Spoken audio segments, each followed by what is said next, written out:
I think that personally we were put on this earth to make an impact in some way. I realized that I wanted to focus and make a larger impact.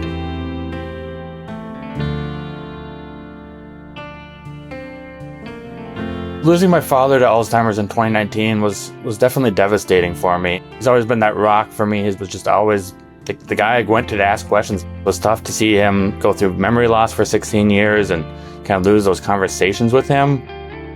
I didn't want my kids to go through that, and so I said, I'm going to find some way to make an end to this. I knew the Alzheimer's Association had been a great supporter to me throughout the time when he was alive, so I said I wanted to help them with the research. When my dad passed away, I had a goal of raising $100,000. Wasn't sure how I was going to reach that. I started giving back a portion of my commissions with each house, and then realized that I wasn't going to get to $100,000 unless I sold millions of dollars of real estate.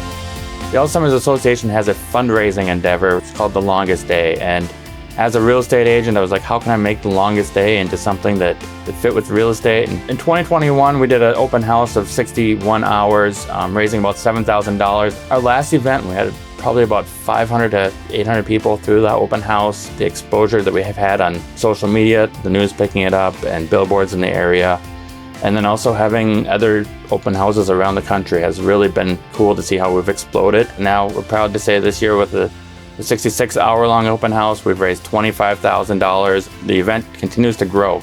My goal with this event is to add another hour every year. We're at 66 hours now, so in 5 years we'll be at 71 hours in correlation to my dad passed away when he was 71.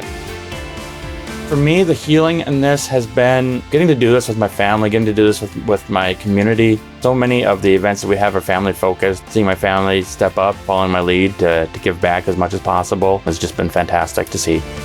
I think they're taking after the dad a little bit on wanting to just jump in there and be creative and give back to the community to hopefully pass on the torch to other realtors and continue to make the impact and the movement across the country.